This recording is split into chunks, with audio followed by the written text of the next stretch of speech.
Hello and welcome to Instant Nerd. In this video, I'm going to teach you how to prepare a drive for a clean Windows installation using DiskPart.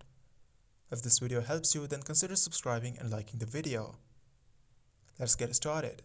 First, start the Windows installation. When you reach this screen, to select your language, choose your preferred language and click Next. Click Install Now and wait for the next screen to load. On the next screen, press Shift plus F10 on your keyboard to open the command prompt. In the command prompt, type DiskPart and press Enter. Type List Disk and press Enter. This will show all the disks available on your system. Identify the disk where you want to install Windows. Check the size of each disk to determine the correct one. For example, if you want to select disk 0, type Select Disk 0 and then press Enter.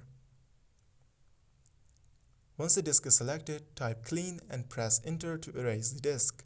Next, type Convert GPT and press Enter. This converts the disk to GPT format, which is required for UEFI systems. Type Exit and press Enter to leave DiskPart.